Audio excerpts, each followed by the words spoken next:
J'ai pas de format particulier sur l'entretien, donc on va dérouler et puis on verra où ça nous mène. Mais est-ce que tu peux, dans un premier temps, peut-être resituer les différents exercices que tu as été amené à mettre en œuvre et puis parler aussi des temps réflexifs, parce que j'ai vu que tu avais eu pas mal de traces dans ton livret.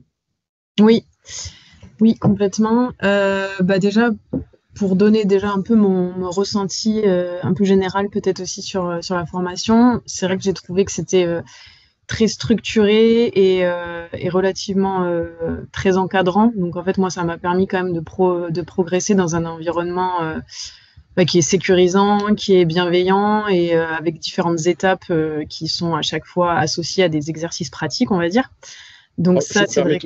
Oui. excuse-moi, je vais te couper régulièrement. Est-ce que tu peux juste préciser par rapport à ce qui était fait habituellement ou d'ordinaire et l'écart que tu constates, du coup, quand tu dis que c'est mieux structuré, c'est-à-dire que par rapport à avant, qu'est-ce que tu as repéré?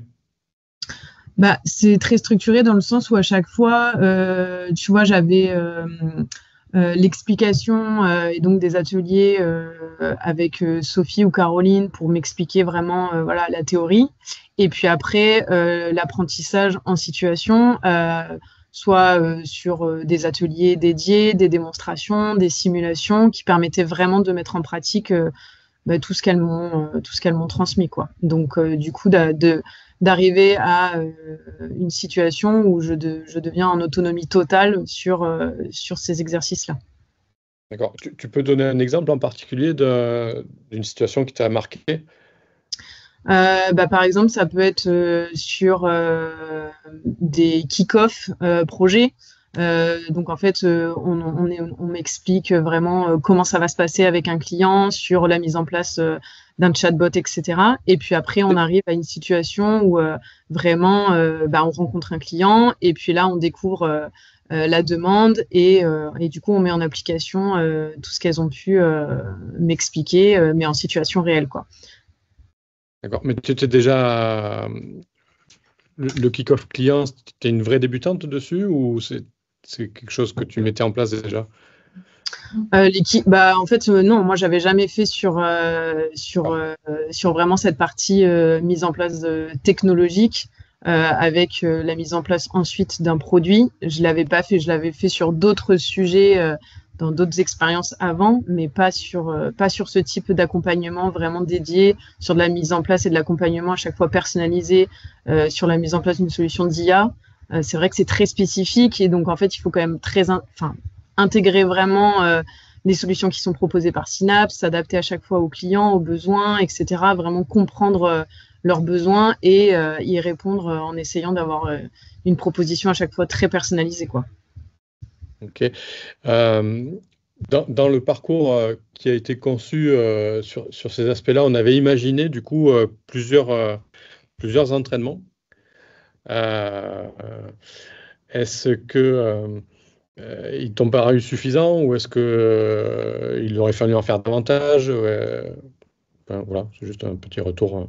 Ouais, alors moi j'ai trouvé ça suffisant dans le sens où en fait, le calendrier proposé m'a quand même permis d'être mis en situation dans plusieurs cas différents, donc de rencontrer des typologies de clients différents, de rencontrer aussi, de participer à des réunions avec l'équipe différentes sur différents moments et tout. Donc c'était très riche et en même temps j'avais quand même à chaque fois du temps pour ingérer ce que je venais d'apprendre, faire aussi une évaluation un peu constante de ce que j'ai pu apprendre et le mettre à chaque fois à disposition pour la suite, quoi. Donc, je trouve que c'était assez bien réparti entre les moments d'atelier d'apprentissage vraiment avec Caroline et Sophie et avec le reste de l'équipe et les moments d'échange avec des clients ou après vraiment des moments où je monte en compétence sur les logiciels aussi, quoi. Tu vois, j'avais Ouais. vraiment quand même pas mal de temps d'autonomie aussi pour monter en compétence sur les outils par rapport à ce qu'elles m'ont pu m'enseigner, quoi. Alors, une question que je pose aussi souvent aux apprenants, c'est comment tu as accueilli les séances réflexives, qui sont la vraie nouveauté en fait dans un parcours de formation. Est-ce que ça comment tu te sens quand ça se passe? Est-ce que tu avais compris le principe ou comment? Sur les temps réflectifs? Ouais, Alors, je trouvais que c'était bien finalement de prendre le temps de se poser des questions. Et c'est vrai que c'est pas forcément quelque chose qu'on fait spontanément toujours. Et en fait, ça me en quoi permettait ça aussi. t'aide? Voilà, c'est ça. En fait, Ouais, la question, c'est en quoi en ça fait, t'aide ça me permettait d'encore plus avoir des questions à poser à Sophie notamment. En fait, c'est vrai que le temps réflectif amène aussi d'autres questions, d'autres questionnements et viennent un petit peu permettre d'élargir et en tout cas d'avoir une vision à chaque fois de sur quoi je dois encore progresser, sur quoi ça va, et puis lui demander son avis, etc. aussi au fur et à mesure, quoi. Donc, il faut se l'imposer, c'est un peu une rigueur aussi à avoir à chaque fois de se dire. Donc je les avais mis un peu dans mon agenda pour essayer voilà, de les positionner et de les prendre ces temps-là. Mais je trouvais que c'était pas mal pour après faire un petit check de chaque partie, quoi. Par exemple, ok, lancer un kick-off, est-ce que j'ai bien tout vu? Est-ce que par rapport à la théorie, est-ce que voilà, comment je me sens?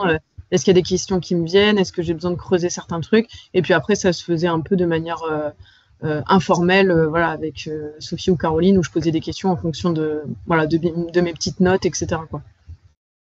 Ok, et du coup, même question pour Caroline, du coup, en tant qu'animatrice des temps réflexifs, comment tu as vécu ça? Parce qu'on s'était entraîné avant, pendant l'été.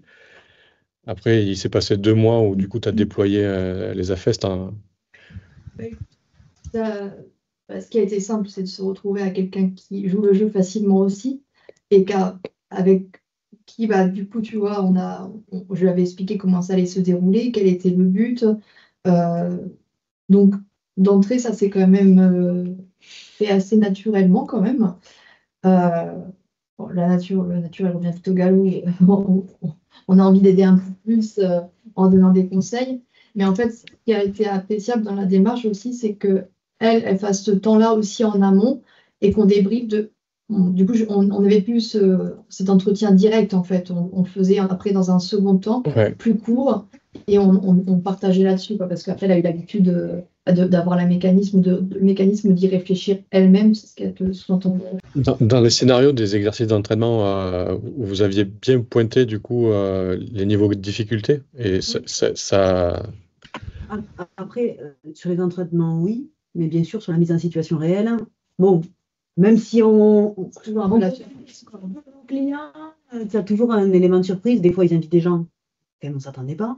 Donc, c'est vrai que systématiquement, sur la dernière partie où elle était face à des vrais clients et en autonomie, là, c'est plus la roulette russe en termes de conditions. C'est notre premier contact avec les clients, en fait. On ne les a jamais vus avant. Mais vous estimez que les exercices d'entraînement qu'ils préparent ont été suffisamment efficaces? Toi, tu penses que c'était suffisamment efficace dans les entraînements?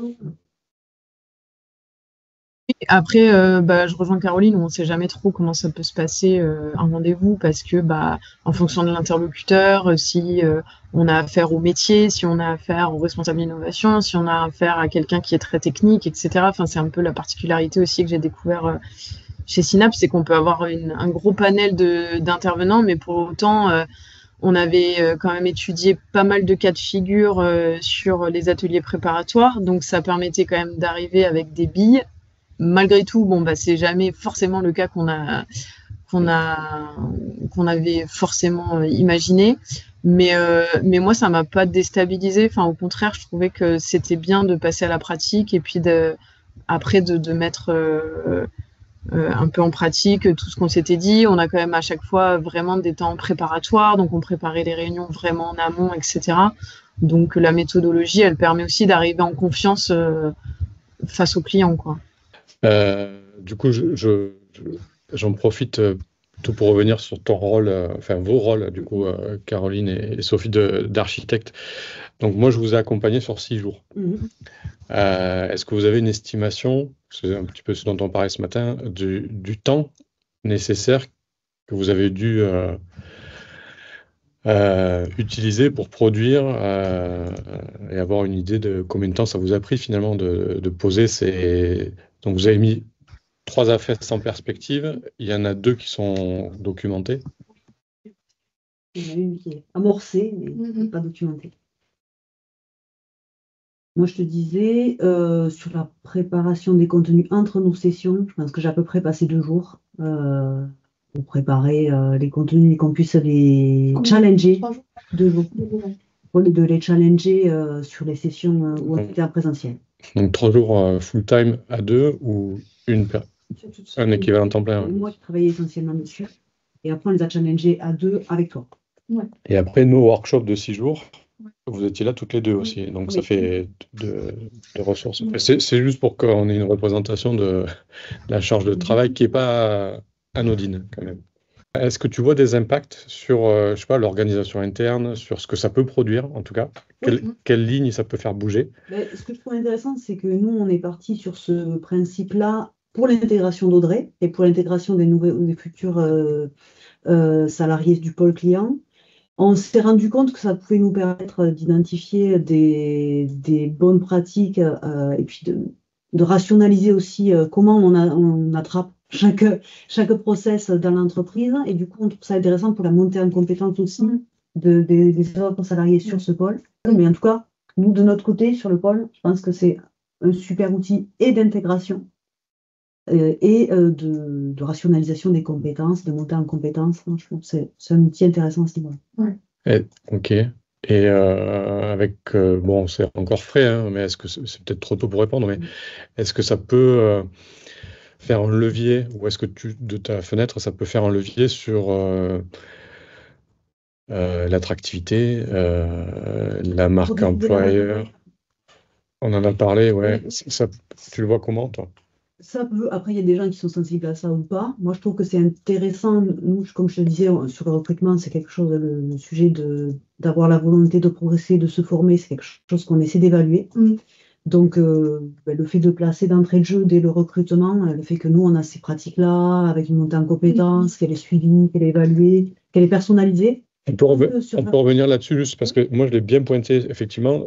Clairement, ce matin, tu m'as dit, quand je recrute, ce qui m'intéresse, c'est 4 critères. Ou 5, je ne sais plus.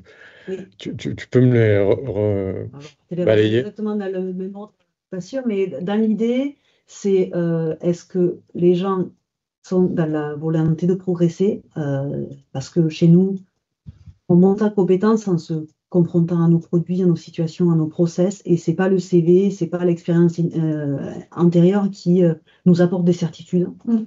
Il y a l'écoute active, il y a l'adaptabilité aux différents profils qui sont dans l'entreprise et la gestion du stress.